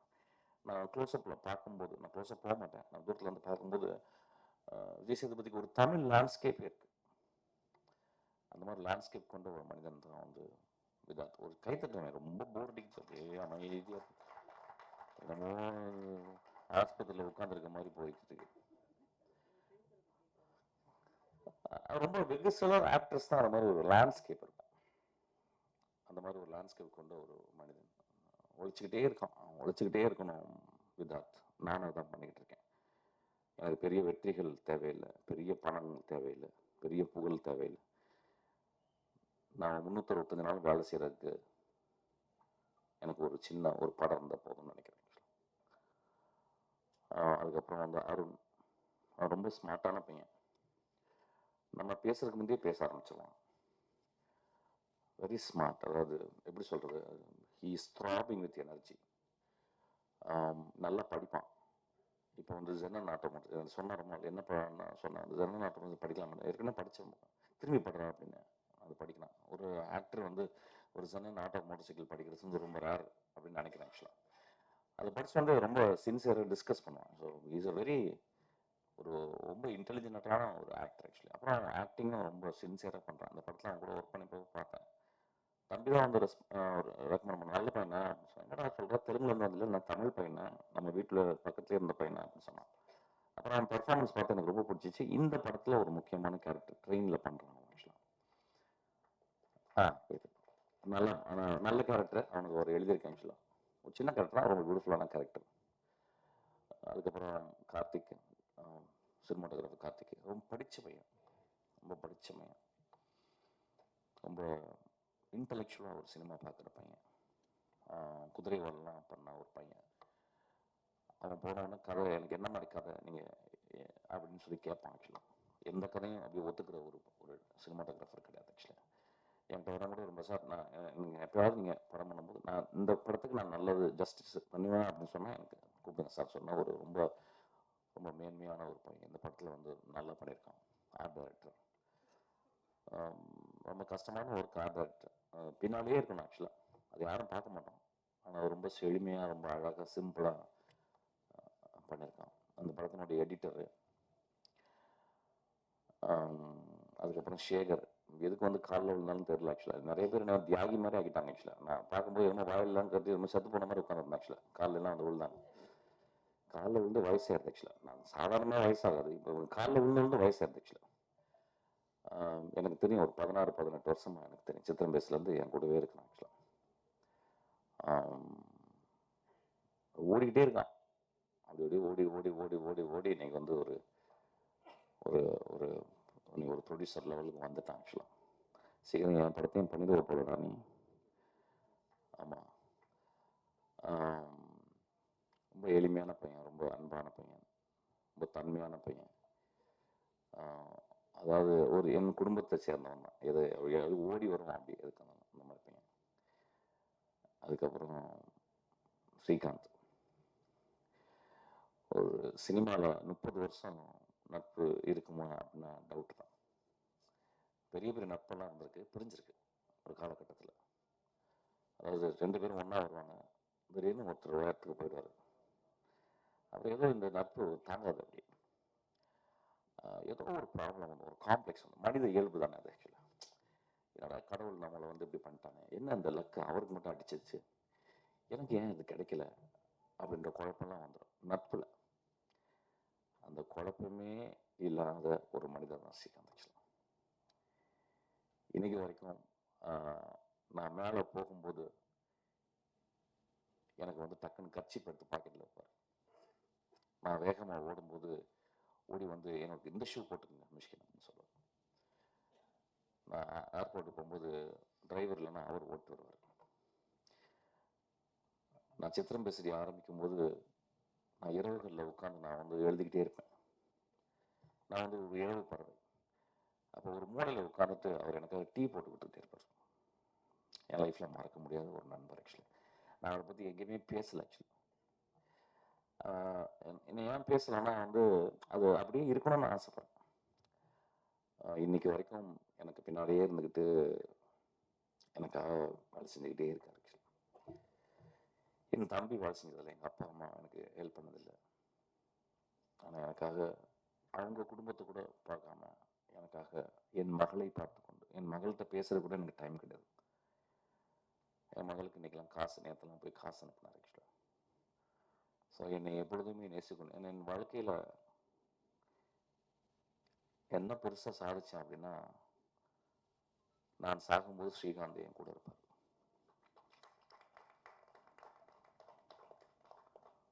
வாழ்க்கையில் ரொம்ப நட்பு முக்கியம் ஐயா. நட்பு கிடைக்கவே கிடைக்காது. அம்மா அப்பா தான், அது ஒரு ஆக்சிடென்ட்ல குழந்தை பிறகுது. அதுக்கப்புறம் நம்ம வளர்ந்து அம்மா அப்பா பார்த்துக்கிறோம். ஆனால் எந்த ஒரு பிரதிபலனும் எதிர்பார்க்காம ஒரு நண்பன் கூடவே இருக்கிறான் அப்படின்னா ஏதோ என்னை நேசித்து கொண்டே இருக்கிறான். ஏதோ என் நேசத்தில் ஒரு அர்த்தம் இருக்கு. நான் இது வரைக்கும் இந்த அளவு ஒரு மனிதனை, ஒரு பெண்ணை நேசிச்சிருப்பேன்னு தெரியல. அந்த அளவு நான் ஸ்ரீகாந்தை நேசிக்கிறேன். இன்னைக்கு தான் நான் சொல்றேன். ஆக்சுவலாக என்ன பேசுகிறேன், இந்த இதை இந்த இந்த காணொலியை பார்த்து என்ன ஆக போகுது அப்படின்னா, அதான் இப்போ எல்லாரும் பேசினாங்க, அந்த காணொலியை எவ்வளோ இன்ட்ரெஸ்டாக பார்ப்பாங்க அப்படின்னு எனக்கு தெரியல. ஆனால் ஏதோ ஒரு வகையில் பேசும்போது மனிதம், அன்பு ததும்பி வழிந்து கொண்டே இருக்கிறது. என் வாழ்நாள் முழுவதும் என்னை பார்த்து கொண்டிருக்கும் இந்த மகா மனிதனை பற்றி பேசுறது ரொம்ப சந்தோஷப்படுறேன். எல்லாருக்குள்ளேயும் நட்பு ரொம்ப ரொம்ப இம்பார்ட்டன்ட். அந்த நட்பு பிரிஞ்சிடும். ஒரு நட்பு பிரிஞ்சிருச்சு. ஒரு நாள் வந்து என்னை விட்டு போயிட்டார். ஒரு 4 வருஷம் கழிச்சு வந்து என்னுடைய பர்த்டே ஃபங்க்ஷன் அன்னைக்கு ஒரு 2 மணிக்கு திடீர்னு ஸ்ரீகாந்த் வந்து என்னை கெட்ட கெட்ட வார்த்தையாக திட்டுறார். திட்டிட்டு உட்காந்து அழுகுறாரு. என்ன சொல்கிறார், 4 வருஷம் என்னை பிரிஞ்சிட்டிங்களேன்னு சொல்லிட்டு. அப்போ என்னை கெட்ட வார்த்தை திட்டும்போது பக்கத்தில் இருக்கவங்க அவர் அடிக்க போகிறாங்க. அப்போ நான் சொல்கிறேன், டே உங்களுக்கு ஸ்ரீகாந்தை பற்றி தெரியாது. அந்த மாதிரி ஒரு மனுஷன் நீங்கள் லைஃப்பில் பார்த்துருக்க மாட்டீங்க. அவர் என்னை கெட்ட வார்த்தையில் திட்டலடா, தன்னை திட்டிக்கிறாரு அப்படின்னு. அதுக்கப்புறம் என் கூட வாழ்நாள் ஃபுல்லாக என் கூட இருக்காரு. அதுக்கப்புறம் போயிட்டாரு. ஒரு வருஷம் போகும்போது காரில் போயிட்டே இருக்கும்போது ஒரு சினிமா தேட்டருக்கு போகிறேன். அப்போ என் மகள் உட்காந்து, அப்பா மாமா போகிறாருப்பா அப்படின்னு. ஏய் போய் போய் புட்றி அப்படின்னு. அவர் போயிட்டு அவரை போய் பிடிச்சா அவர் ஓன்னு உட்காந்து அழுகுறார். என் படங்களில் பார்த்தீங்கன்னா இந்த இந்த மாதிரி கருணையும் இந்த மாதிரி மனிதர்கள் தான் என் படத்தில் வியாபித்திருப்பாங்க. இந்த மாதிரி மனிதரை பற்றி தான் எழுதணும்னு நினைக்கிறேன். ஆக்சுவலாக ஸோ அந்த மாதிரி ஒரு ஸ்ரீகாந்த் மேடையில் வந்ததே கிடையாது இது வரைக்கும். நான் வந்து 30 வருஷமா 23 வருஷமா நான் மேடையில் இருக்கேன். ஒரு மேடையில் கூட ஸ்ரீகாந்த் வந்ததே கிடையாது. இந்த மேடையில் எப்படியோ ஏற்றப்பட்டுட்டார். அதனால நான் ஸ்ரீகாந்த் எனக்கு என்ன பேசுறதுன்னு தெரியல. பேசிக்கலாம், நான் ரொம்ப பெரிய யோசிக்க மாட்டேன் என்ன பேசுனேன். ஓகே, நீ நட்பை பற்றி பேசணும்னு நான் பேசுகிறேன். அதுக்கப்புறம் வந்து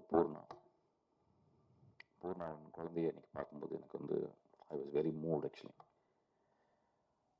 அந்த குழந்தையுடைய காலை நான் தலையில் எடுத்து வச்சுக்கலாம். பூர்ணாவோட காலை நான் தலையில் எடுத்து வச்சுக்கலாம். அந்த அளவு ரொம்ப நாளும் ஒரு பெண். ஆக்சுவலாக வாழ்நாளில் ஒரு 10 பேரை நம்ம சந்திப்போம். ஒரு 100 வருஷம் நம்ம வாழ்ந்தோம்னா எனக்கு தெரிஞ்ச ஒரு 10 பேர் சந்திப்போம். அதுவும் பெண்களில் ஒரு 3 பேர் சந்திப்போம். அம்மா, தங்கச்சி, மனைவி, அதெல்லாம் தனி, மகள். அதுக்கப்புறம் வேற ஒரு மனுஷி ஒருத்தி வருவோம். அந்த மனுஷி வந்து நம்ம வாழ்க்கையில் வந்து ரொம்ப அன்பு கொடுக்கும். பூர்ணா அவ்வளோ அன்பு எனக்கு கொடுத்துருக்கோம். பூர்ணா பார்க்கும்போதெல்லாம் அப்படியே ஆச்சரியப்படும். ஐயோ, இவ வயிற்றுல அடுத்த வருஷம் பிறக்கணும், அடுத்த ஜென்மத்தில் இவ தான் எனக்கு அம்மாவாக இருக்கணும். அவ்வளோ நல்லவ. அதனால வந்து நான் ஏதாவது சொல்லும் போது பூர்ணா என் படத்தில் இருக்கணும். அவரை பற்றி தப்பாலாம் பேசுவாங்க, என்னையும் பூர்ணா பற்றி. அப்படிலாம் கிடையாது. ரொம்ப மேன்மையான பெண். ரொம்ப மேன்மையான பெண். அவள் வந்து கல்யாணம் ஆகணும்னு சொன்னா அப்படி சந்தோஷப்பட்டேன். கோவம் வந்துச்சு. ஐயோ, எவ்வளோ பெரிய ஆக்ட்ரஸ், இன்னும் ஒரு 5 வருஷம் நான் நடிச்சு தொலைச்சிருக்கலாமேடி நீ அப்படின்னு சொல்லியிருந்தேன். அவளை பார்க்கும்போது இன்னைக்கு வந்து பார்க்கும்போது எனக்கு அப்படியே சந்தோஷமாச்சு. அவள் கல்யாணம் பண்ணவும் அங்கே போயிட்டு துபாயில் போய் கல்யாணம் பண்ணியிருக்கேன். இங்கே இருந்தாலும் போய் அப்பப்போ பார்க்கலாம். ஆக்சுவலாக ஒரு எக்ஸ்ட்ரானரி ஆக்ட்ரஸ். அந்த ஆக்ட்ரஸ்னால் எங்கேருந்து வருது அப்படின்னு நான் பார்க்குறேன். எங்கே ஒருத்தங்க ஆக்ட் பண்ணுறாங்கன்னு பார்க்குறேன். இங்கிலீஷில் ஒரு டெஃபினேஷன் இருக்குது ஆக்டிங்க்கு வந்து, living truthfully in an imaginary situation தான். கற்பனையான ஒரு உலகத்தில் நீ நிஜமாக வாழணும், அதுதான் ஆக்டிங் அப்படின்றாங்க. அது எங்கே நிறைய பேர் ட்ரை பண்ணுறாங்க, நிறைய பேர்னால பண்ண முடியல. ஏன்னா ஏதோ ஒரு வகையில் மனசில் வந்து இந்த சீனை நான் கரெக்டாக பண்ணிட்டேன்னா, இந்த சீனை வந்து சூப்பராக பண்ணிட்டேன்னா, இந்த சீன் பண்ணும்போது மூக்கு அப்படி ஆட்டிட்டேன்னா, உதற ஆட்டிட்டேன்னா ஆடியன்ஸ் கை தட்டுவாங்களா அப்படின்னு பார்க்குறாங்க. சில பேர் நடிக்கும்போது அப்படியே மறந்துறாங்க சுயத்தை. அந்த சுயத்தை மறக்கிறவங்க எல்லாமே ஒரு பெரிய ஆக்ட்ரஸ். அந்த மாதிரி சுயத்தை மறக்கக்கூடிய ஒரு ஆக்ட்ரஸ் வந்து ஒரு ஆக்டர் வந்து நான் பூர்ணாவை சொல்லுவேன். சவரகத்தை எழுதும்போது எங்கள் அம்மாவை எக்ஸாக்ட் அம்மா வச்சு தான் எழுதினேன். அவங்க மலையாளம் பேசுகிறவங்க, தமிழ் பேச வர்றது. அம்மாவுடைய ஸ்லாங் ரொம்ப ஸ்ட்ராங்கான ஒரு ஸ்லாங், ஒரு ஆக்சண்டோட ஒரு ஸ்லாங், ஒரு காரைக்குடி ஸ்லாங். அது தம்பி போய் சொல்லி கொடுத்தா 35 நாள் பூர்ணா ப்ராக்டிஸ் பண்ணிட்டே இருந்தேன். அதுக்கப்புறம் அந்த படத்தினுடைய டப்பிங்கை நான் பூர்ணாவே பண்ண சொன்னேன். அந்தளவு ஒரு டெடிக்கேட்டட் ஆர்டிஸ்ட். அதனால் அந்த டெடிக்கேட்டட் ஆர்டிஸ்ட் எப்பவுமே கூட இருக்கணும். ஒரு பூ மாதிரி எப்பயுமே கூட எங்கள் லைஃப்பில் இருக்கணும். அதனால் என் தம்பியும் அவனும் எப்பயுமே அந்த மாதிரி. நான் இன்னும் உடம்பு சொன்னால் நான் இன்னும் உடம்பு பரவாயில்லப்பா, நீ குழந்தை பத்துக்கு உடம்பு பெருசாக இருக்கும், இன்னொரு நாள் நீ ஒல்லியா இருக்கும். அந்த நாய் சாகிற வரைக்கும் நான் ஆக்ட் பண்ணணும்னு ஆசைப்பட்றேன். அவ்வளோ அவ்வளோ அவ்வளோ ஜென்யூனான ஆக்டர்ஸ் இவங்க, பாவனா. ஸோ எனக்கு திரும்பியும் போடுறாங்க கதை எழுதுவேன் நினைக்கிறேன். ஐ திங்க் எந்த படம் கிடைக்காதனால என் படத்தில் கேரக்டர் இருப்பான்னு நினைக்கிறேன். ஸோ அதனால் ஐம் ஸோ மூட். இன்னைக்கு ஒரு பூர்ணாவை தாயாக பார்க்கும் பொழுது நான் ரொம்ப சந்தோஷப்படுறேன். அவள் வந்து என் குழந்தை, அந்த குழந்தை தூங்குற குழந்தை என் காலில் தொட்டு கும்பிட சொல்கிறான். என் குழந்தையோட உன் குழந்தை நல்லா வாழணும்னு நான் கடவுள்கிட்ட வேண்டிப்பேன். அப்புறம் தம்பியை பற்றி ஃபஸ்ட்டு பேசி திரும்பி வந்தேன். ரொம்ப எளிமையான பையன், கொஞ்சம் நிறைய தத்துன்னு பேசினான். ஆக்சுவலாக பேச ஆசைப்படுறான், படிக்கிறான். அப்போ தான் படிக்கிறான். ரொம்ப செஞ்சு வாழ்க்கை கஷ்டம் தெரியுது. மொழி செழுமையால் மொழியில் மீனிங் இருக்குது, அர்த்தங்கள் இருக்குது. அதை நோக்கி போய்கிட்டு இருக்கான். நான் படிக்க வரணும்னு நினைக்கிறேன். ஒரு கதை, ஒரு கயிறு மேலே நடக்கிற மாதிரி தான் ஒரு கதை. நான் அந்த கதையை எடுப்பேன்னு தெரியல. ஏன்னா ஒரு எழுத்தாளர், ரொம்ப முக்கியமான ஒரு எழுத்து, ரொம்ப அருமையான ஒரு மனிதர் ஆக்சுவலி பேசிக்கலாம். ஸோ அவருடைய கதை வந்து என்ன சொன்னாங்க, ரொம்ப சந்தோஷமாச்சு. ஒரு நாவல்லேருந்து எழுதுறியாடா? ஓகே. வெற்றிமாறன் கேட்பான், வெற்றிமாறன் தான் பண்ணுவான், நீ பண்ணிட்டாடா? சரி ரைட்டா அப்படின்னு சொல்லிட்டு அப்புறம் வந்து கதை கடைசி வரைக்கும் சொன்னான். ஆனால் நீங்கள் வந்து தலையிடவே கூடாது அப்படின்னா. சரிடா, அது ஸ்கிரிப்டாக கூட இல்லை, நான் ஸ்கிரிப்ட் கொடுக்க மாட்டேன்னா அப்படின்ட்டான். சரி ரைட், நல்லதுடா. அந்த பிடிவாதம் இருந்தால் நீ வந்து லைஃப்பில் வந்துடுவேன். கடைசி வரைக்கும் ஸ்கிரிப்டை காட்டவே இல்லை. அப்புறம் வந்து சும்மா மேலோகமாக சொன்னான். அப்புறம் படத்தை காட்டினான்.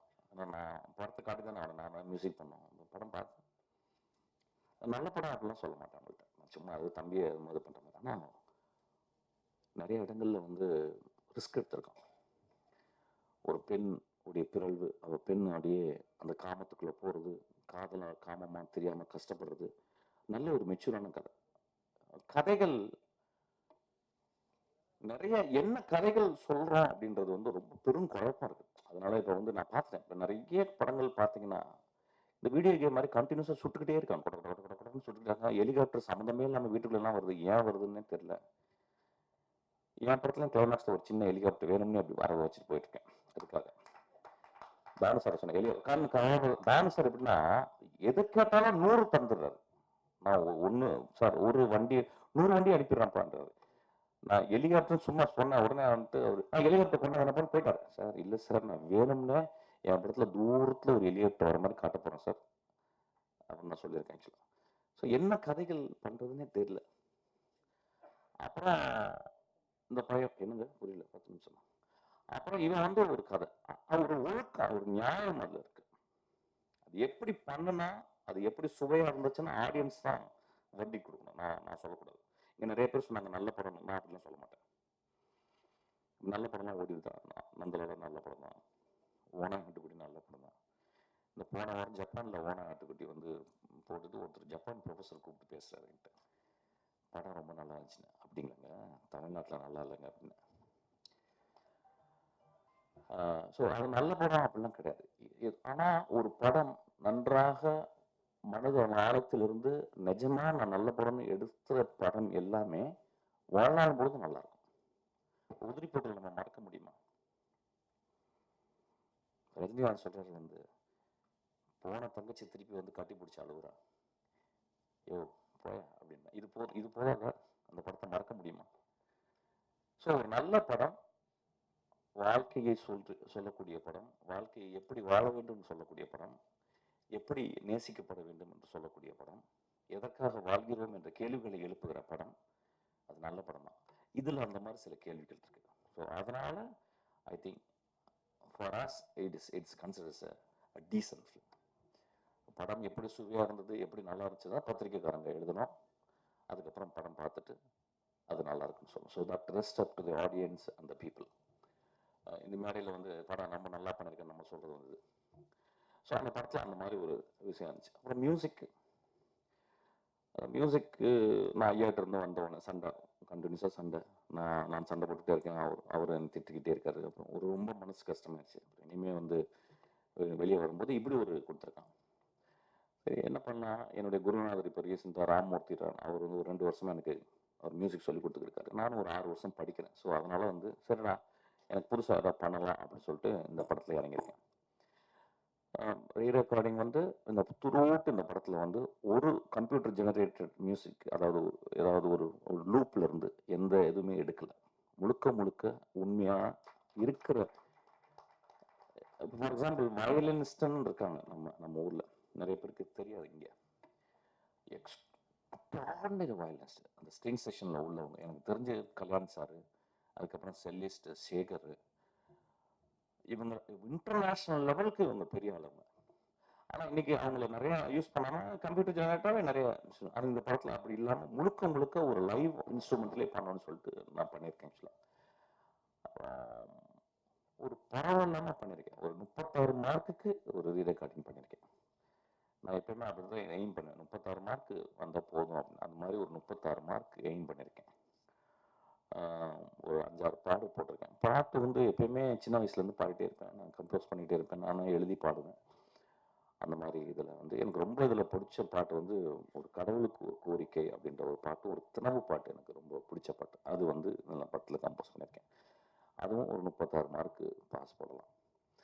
100 மார்க் வாங்கவே முடியாது. 100 மார்க் வாங்கக்கூடிய ஒரே மனிதர் இளையராஜா மட்டும்தான் அவர். அதுக்கப்புறம் ஒரு Rahman. So I cannot think about walking equal to them. They are always, they are far ahead actually. ஒரு இன்ட்ரெஸ்டில் இந்த படத்தை நான் பண்ணியிருக்கேன் மியூசிக்கு. இப்போ இந்த படத்துக்கும் அந்த பாட்டை கேட்டுட்டு தானு சார் சொன்னார், தம்பி இந்த படத்துக்கு நீங்களே பண்ணிருங்கன்னாரு. இந்த படத்தை பண்ணுறேன்.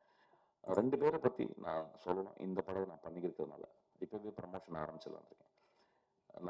நான் பார்த்து இவ்வளோ வருஷம் 23 வருஷம் நான் ஒரு நிறைய ப்ரொடியூசரோடு பழகிருக்கேன். தானு சார் மாதிரி ஒரு ப்ரொடியூசர் நான் பார்த்ததே இல்லை. என்னை ஒரு குழந்தை மாதிரி பார்த்துக்கிறாரு. யூஸ்வலாக எந்த ப்ரொடியூசரும் எனக்கு பிடிக்காது. ஆக்சுவலாக நான் ஒர்க் பண்ண ப்ரொடியூசர்லாம் நான் ரொம்ப மோசமான அப்படிலாம் சொல்லுவாங்க. நிறைய செலவு பண்ணுறேன் அப்படின்னாங்க. அதெல்லாம் பொய் அப்படின்னு அவர் சொல்கிறார். ஆக்சுவலாக அந்தளவு என்னை பத்திரமா பார்த்துக்கிறாரு. அப்புறம் என் தம்பி விஜய் சேதுபதி, இந்த படத்துக்கு வந்து நான் வந்து எனக்கு அவ்வளோ சின்சியராக ஒர்க் பண்ணுறேன். இந்த கதையும் கிட்டத்தட்ட இன்ட்ரோல் வரைக்கும் நான் முடிச்சிட்டேன். ஆக்சுவலாக எடிட் பண்ணி பார்த்தேன். ரொம்ப எக்ஸ்ட்ரானரியாக பண்ணியிருக்கேன். எனக்கு ரொம்ப சந்தோஷம். விஜய் சேதுபதி வந்து இன்னொரு பரிமாணம் விஜய் சேதுபதிக்கு இந்த படத்தில் கொடுத்துருக்கான். இந்த படம் டெவில்ன்ற படம் நல்லா இருந்தால் மட்டும் நல்லா இருக்குன்னு எழுதுங்க. நல்லா இருந்தால் மட்டும் இந்த படத்தை பார்த்து பக்கத்து வீட்டில் சொல்லுங்கள், இந்த படம் ஓடட்டும். நன்றாக இருந்தால் இந்த படம் ஓடும் தம்பி, நன்றாக இல்லாட்டினா ஓடாது. ஓடாட்டினா பரவாயில்ல, ஓடு, நீ ஓடு, ஓடிட்டே இரு.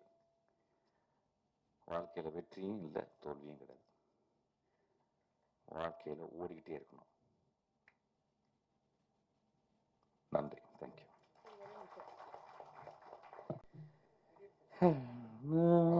பாட்டு நான் எழுதுன ஞாபகம் இல்லை. தனனே நானே நனநானி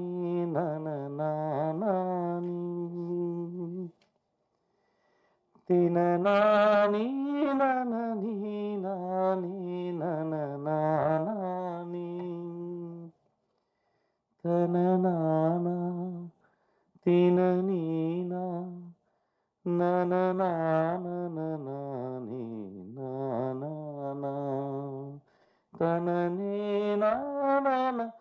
போதும்ல, தேங்க்யூ. ஒன்லி 2 கொஸ்டின்ஸ் தானா? அடுத்து படம் இருக்கு, அடுத்து பிரஸ் மீட் இருக்கு. அதனால மைக் கொடு. சரி, நீங்க கேள்வி அதுக்குள்ள கேட்டுருங்க. மிஸ்கின் சார், நீங்கள் வந்து டைரக்டராக இருக்கீங்க, பாடல் ஆசிரியராக இருக்கீங்க, அப்புறம் வந்து மியூசிக் டைரக்டராக இருக்கீங்க, அப்புறம் வந்து சிங்கராகவும் இருக்கீங்க. எது வந்து ரொம்ப ரசித்து பண்ணுவீங்க? எது உங்களுக்கு கஷ்டமாக இருக்கு?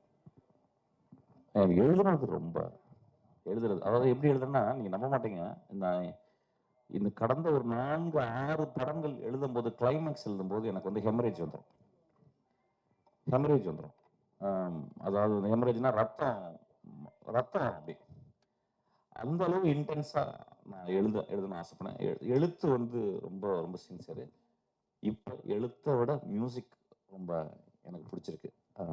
அதே மாதிரி என்னுடைய சினிமா வாழ்க்கை முடிந்து போன பிறகு வீணை பாலச்சந்தர் மாதிரி என் வாழ்நாள் முழுதும் நான் வந்து மியூசிக்லேயே இருந்து செத்து போவேன்னு நினைக்கிறேன். Actually thank you.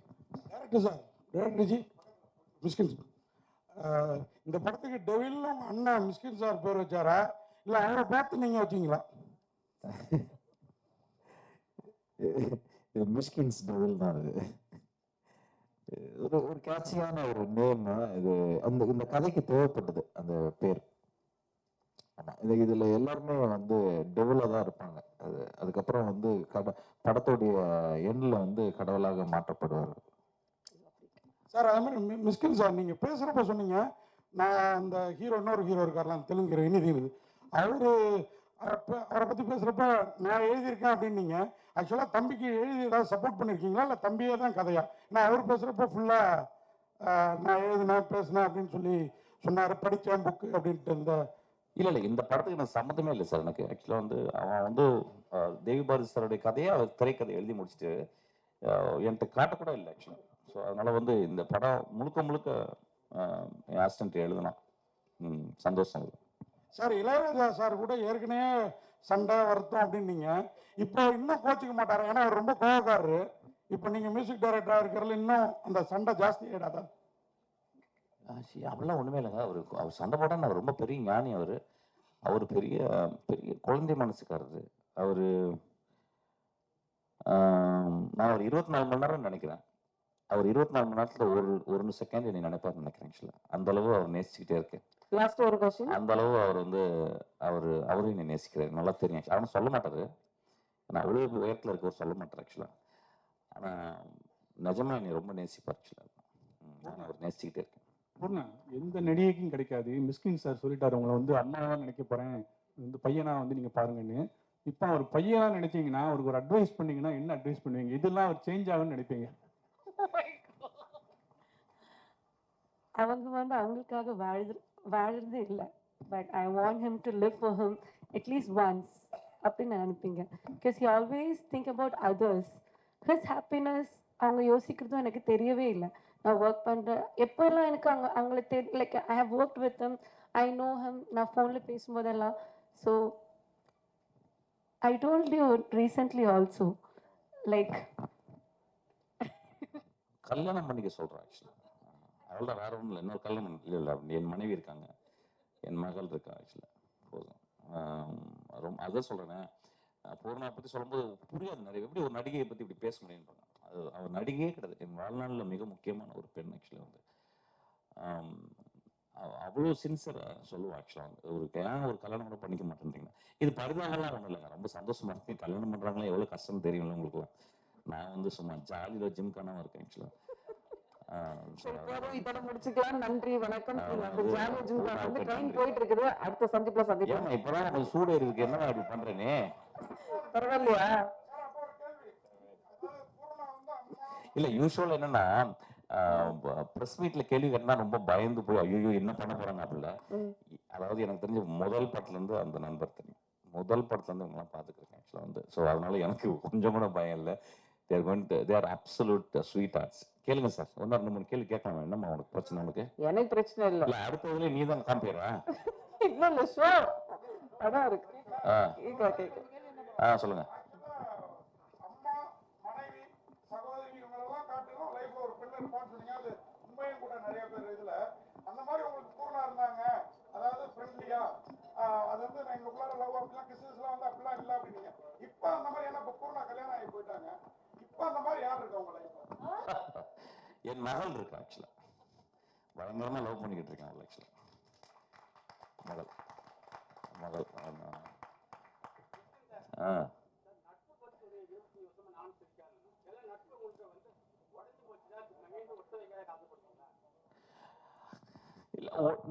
அதாவது நட்பு உடைந்து போகுதல் வந்து அதுவும் ஒரு இதுதான்.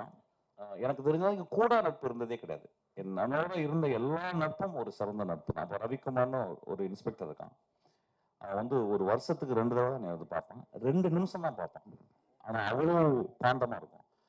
அப்புறம் என் கூடவே ராஜுன்னு ஒரு நண்பர் இருந்தார், இன்னும் இருந்துகிட்டே இருக்கான்.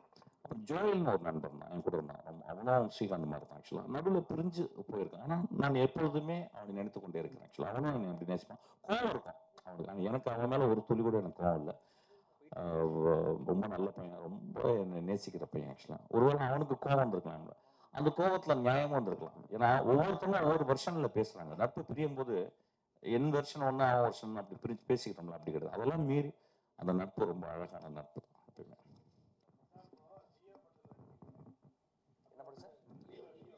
இப்பதான் வருது. நான் எப்பவும் முடிச்சிருக்கலாம்னு நினைக்கிறேன் ஆக்சுவலா.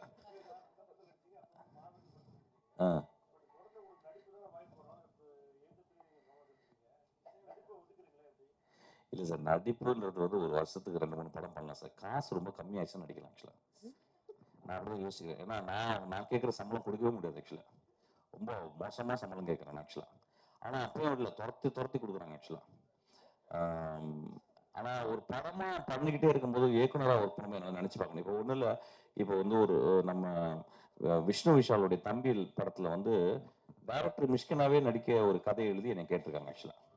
இப்போ அந்த படத்தில் டைரக்டராகவே நடிக்கிறேன். அது ஓகே, ஒரு 3 நாள் ஓகே.